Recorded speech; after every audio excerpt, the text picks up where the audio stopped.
Welcome to the Workology Podcast, a podcast for the disruptive workplace leader. Join host Jessica Miller-Merrill, founder of Workology.com, as she sits down and gets to the bottom of trends, tools, and case studies for the business leader, HR, and recruiting professional who is tired of the status quo. Now here's Jessica with this episode of Workology. We've talked recently about finding meaning at work with a previous podcast episode with Danny Gutknecht. I wanted to focus not just on meaning, but also dive in a bit more into company culture and talk about a number of different organizations with great cultures that I believe that we can learn from. So today on the podcast, we're talking about culture conversations and what makes a great culture. Today I'm joined with Kim Gorsuch, the founder and CEO of Weava. She's also the author of the new book, The Culture Book, When Culture Clicks. Kim, welcome to the Workology Podcast. It's great to be here. Thank you. Can you talk a little bit about your background? Sure. My background includes a mix of large companies like IBM and Interactive Corp out of New York City, as well as companies like LendingTree and now Weava, which is my own company. And I joined LendingTree. I was employee number 100. They were at 200,000 in revenue, and then I helped them grow to 750 million. My role there was strategy and M&A, and a lot of that growth was through acquisitions. Awesome. Interesting. I can't imagine being employee 100 and then when you left the organization being how large it was. Wow, that's crazy. It was crazy, but it was a lot of fun. So today we're talking about culture, workplace culture, and how to improve, enhance, start a workplace culture, improve it. Let's talk a little bit about culture. And you mentioned that you're an entrepreneur and you've also worked in the corporate world, but how does culture come into play in your work and entrepreneurial journey? So culture is one of those things that describes the intangible spirit of a company. And because I have worked with lots of different companies of all different sizes, have had a lot of experience in interacting with different company cultures. So at IBM, for example, I worked in the transportation industry, which included places like Sealand and some of the big airlines. I also worked with great big banks all over the world. And then I worked with much smaller companies like LendingTree at the beginning, like Rev Worldwide when I first moved to Austin, and now Weava as I create my own company. And one of the things you realize is that culture is a great big part of whether or not a company can succeed. And it has everything to do with the behaviors and the values of the company and how they bring people into that environment and how they set them up for success. So culture, from my point of view, is a giant variable that ultimately determines whether or not a company has what it takes to succeed. Well, I know we mentioned your book at the beginning of the podcast. It's called The Culture Book, When Culture Clicks. Can you talk a little bit more about your book for us? Sure. Well, what Weava does is we help companies and individuals create books that they care passionately about. And all of our books are crowdsourced in the sense that they have multiple authors. And in the case of the Culture Book, we invited 16 companies and 16 experts to talk about how they have successfully created, vibrant cultures. So on the expert side, we have people like Patty McCord, who was the culture exec at Netflix, Ginger Hardage from Southwest Airlines, Rourke Denver from the Navy SEALs, and many others. And then on the company side, they range from smaller startups like Buffer to well-established companies like JDI, DLA Piper, which is a very large law firm, and Accenture, which of course is an accounting/professional services firm.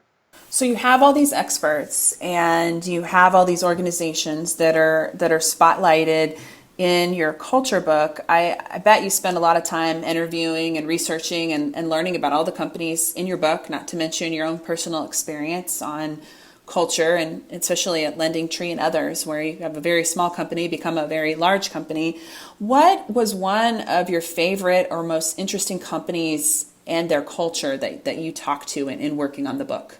So we invited companies that we thought and continue to think are excellent at building culture.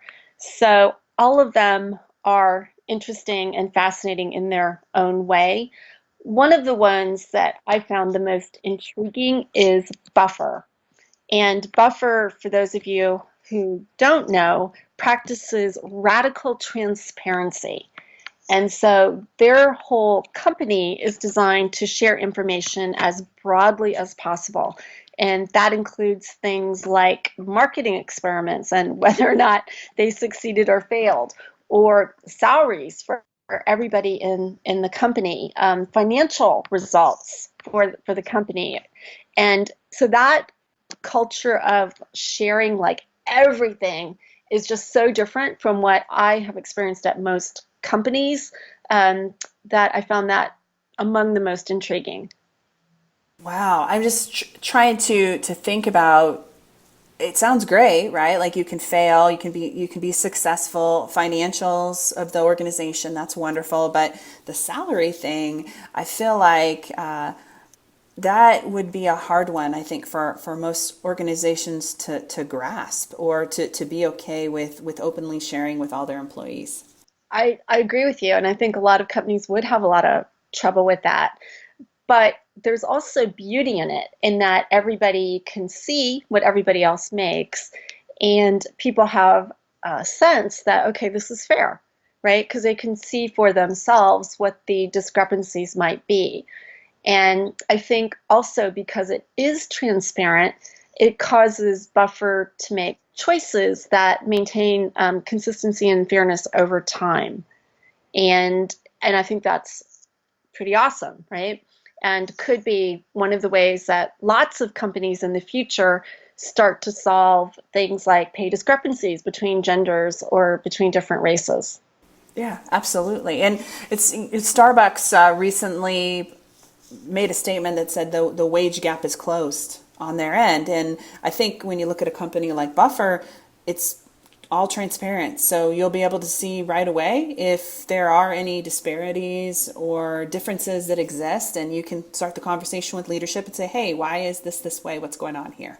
Yeah, and I think the other thing that it does for Buffer is it reins in people's expectations as well, right? So if by chance you have one person who believes that they should make 3 times more than everybody else, for example, then that probably isn't going to fly in that culture, right? They're not going to have that leverage, and unless like the whole group can actually agree, okay, this person is worth 3 times more than everybody else. So I think one of the things that it does for them is it helps them attract the right people who really fit into, okay, the way we do things around here is we are very transparent. And here are the implications of that. I love it. And that is exactly right. You want your culture to be able to attract the right people to your organization. So Buffer has their own way of doing it that is driving the right people that fit into the organization, that want to help that company grow. And there are others that do things differently. I think that most of our podcast listeners would agree that culture is often really fuzzy in terms of measuring its value. What are some ways that you're seeing companies using metrics or KPIs to measure the impact of culture? So we saw a broad continuum in the book on this particular question. And some companies like Netflix and You Earned It basically argue strongly that you don't need separate metrics to measure things like engagement and satisfaction, that the business metrics that you already have are sufficient for measuring whether or not you have a productive culture. And basically what they're saying is that the whole culture exists in order to achieve business results. So measure it in the way that you measure results, and you already have everything that you need. On the other end of the spectrum is a company like Intera. and they are an engineering company. And their belief is that you need very specific cultural metrics, and they have invested 3 to 4 years in developing what they feel are good indicators of when the culture is working. And they have developed their own set of questions. They monitor them over a long period of time, and then they have developed robust ways of looking at the data. They'll segment it by location, by different functional groups, by length of time as a manager or length of time as an employee, etc. And what they're looking for are hot spots that they can then address as part of their leadership agenda or as part of their training and onboarding. So what we see is that, those are the two ends of the spectrum, but you have other companies lining up somewhere in the middle. And other companies will use things like employee net promoter score, and that might be the only measurement they have. So I would say that the measurement strategies are highly variable, and it goes back to what we were talking about earlier, in that what matters most is that you are setting out to create a culture that really works for your company, and that will in turn also impact whether or not measurements make sense, and if so, what kinds of measures you should have. One of the other themes that showed up at Netflix, but also in other places, is this whole idea of, is a company akin to a family? One of the interesting things about many of the companies is they said, yes, we operate like a family. Our goal is to bring people into the company and to have them bring their whole selves to work every day. And in that sense, they're operating like a family, right? So for those, not everybody has this experience, but many people have the experience of growing up in a family where you are your truest, most comfortable self.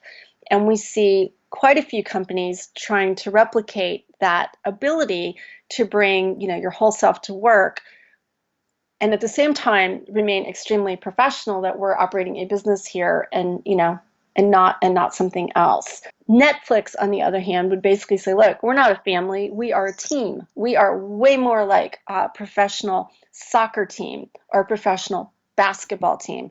And everybody on the team has a role to play, and they need to play it at an extremely high level, being mindful that everybody else has to play their role well too.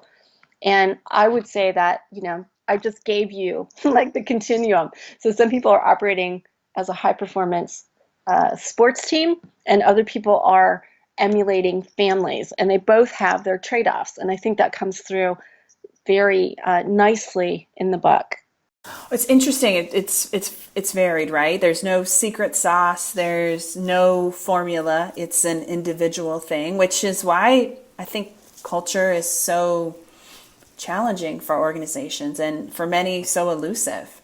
But I find that fascinating. I think that Netflix is a little bit of an anomaly. I think most people who are listening to the podcast right now are familiar with employee surveys and looking at location-specific, manager-specific data, and trying to determine ways to improve the culture or the communication within the organization, and helping to make sure that all employees have a voice. So no, I can't wait to learn more about the differences and what is working for some of the companies that are spotlighted in the book. Let's take a bit of a reset here. This is Jessica Miller Merrill, and you're listening to the Workology podcast. Today we're talking about all things workplace culture with Kim Gorsuch. You can connect with Kim on Twitter at KIMGORSUCH99. All right, let's get back to it. Kim, I wanted to ask you a little bit about employee perks, because we hear about those a lot. One of the most popular blog posts on the Workology site has been surrounded by the top perks for organizations. So how do employee perks and programs play into company culture with the companies you interviewed?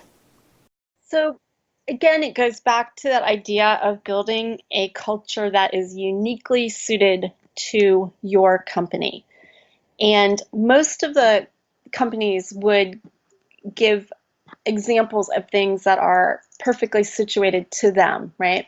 So SKG I think, is a very good example of a company that is staffed mostly by women, and they wanted to come up with programs that made the lives of their women simpler and easier. So their particular challenge was, how do we help working women be more successful in their day-to-day work, and at the same time very successful in their family life. And so they have come up with a set of initiatives that are geared around helping women navigate things like family health, or having services like concierge services that make it easier for them to get their family life and their work life coordinated. Speaking of family life and work life, do you see a sort of blending between the two at some of these workplaces, or are they, I mean, you mentioned like family versus sports team, or are you seeing these organizations that it's definitely work is very separate from your family and your personal time?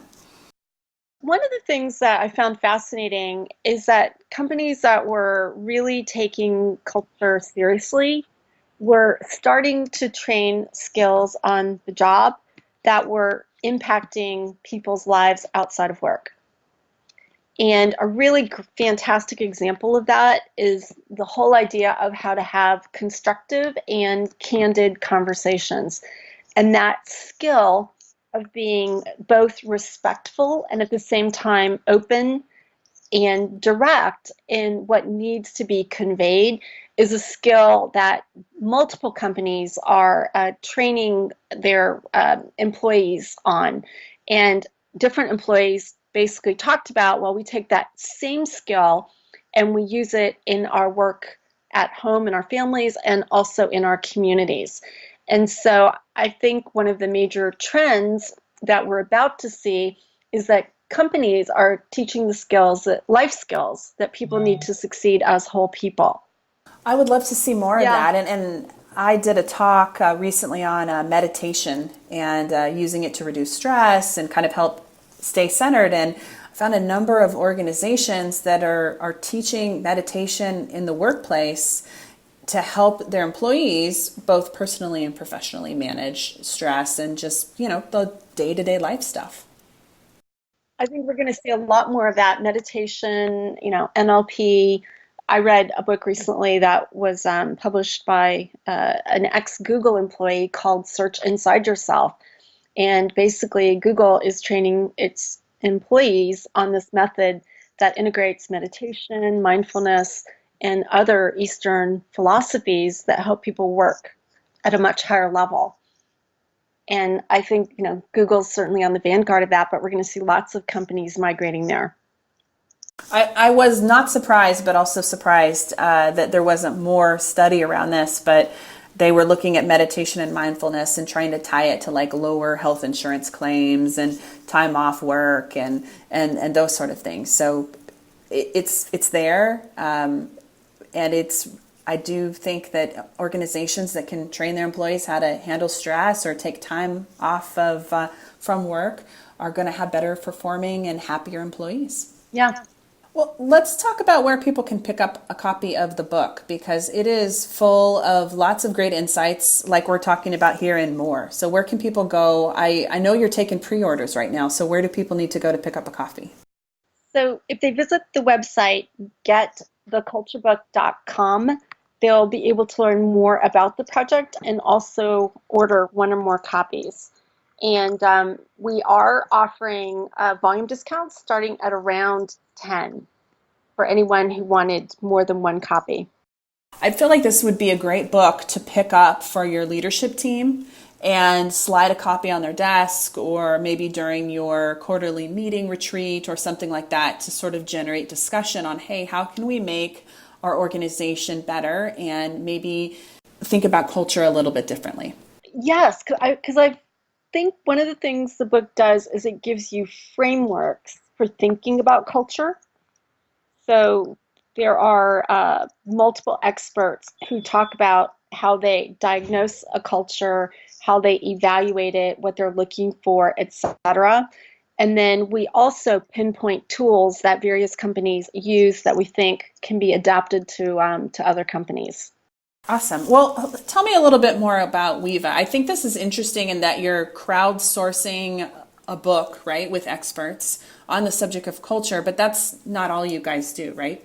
That's right. So our goal as a company is to help people connect at a deeper level of connection and meaning. And we do that for consumers around family books. So, for example, a book of letters to celebrate an anniversary or a birthday or a wedding, etc. And then we also work with companies to either help them create a celebration book because, companies have birthdays and anniversaries and product launches, retirements, etc.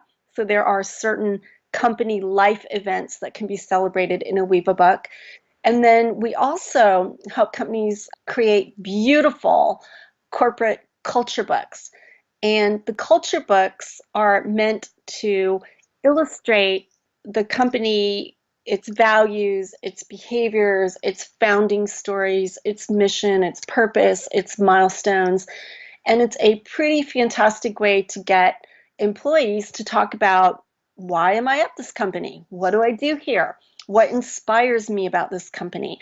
And so when it comes to company culture books, we're helping people see the authentic stories that their employees tell, and it also plays directly into their brand as an employer. And we help them make all of that like really clear in this beautiful book that they can share internally but also externally. What a great way to spotlight great employees and reward employees for a job well done by feature them inside of the book as an expert, subject matter expert on the culture for their organization. Yes. I would love it. I mean, I think that most employees would be super excited to talk about why they chose and continue to choose company X and what makes that company special from everyone else. Because it's so personal when people do that. And it also, you can invite them to talk about who they are as people. Like, what do they value? What do they do outside of work? What do they do inside work? And so it is a very powerful way of engaging with employees. You can also invite customers or partners or investors, kind of same thing. We have some companies using it as a way to show their board of directors, like, here's our culture and here's how it operates. Other people are using it to attract investment. Typically smaller companies are using it for that particular purpose. But at the end of the day, we custom design the books to reflect the personality and the brand guidelines of the company that we're working with. And so it is a very personal book that reflects a company, its people, and their accomplishments. Well, it sounds like that culture is personal. That's kind of the bottom hidden message here in the course of our conversation. And you talk about those personal stories of those unique cultures in your new book, and they can learn more about that at gettheculturebook.com and pick up a copy. Where can people go to connect with you if they want to talk all things culture or talk more about the work that you're doing at Weava? My email address is kim@weava.com, WEEVA.com. We're also Weava Story on Facebook and also Twitter. And then you can see some of our books at bookstore.weava.com. Awesome. Well, thank you so much for taking the time to talk with us today about your new book and share some great stories about companies and their unique cultures. Thank you. It's our pleasure. Our jobs in HR and recruiting are quickly becoming involved in helping people see the authentic stories that align with their organization. Culture is personal, and it's important for companies to be very deliberate in sharing what makes their companies unique. We want to retain and attract the right people that our culture resonates with and keep them motivated and performing at their best. Thank you for joining the Workology Podcast, a podcast for the disruptive workplace leader who's tired of the status quo. This is Jessica Miller-Merrill. Until next time, you can visit workology.com to listen to all our previous podcast episodes. Production services for the Workology Podcast with Jessica Miller-Merrill provided by TotalPicture.com.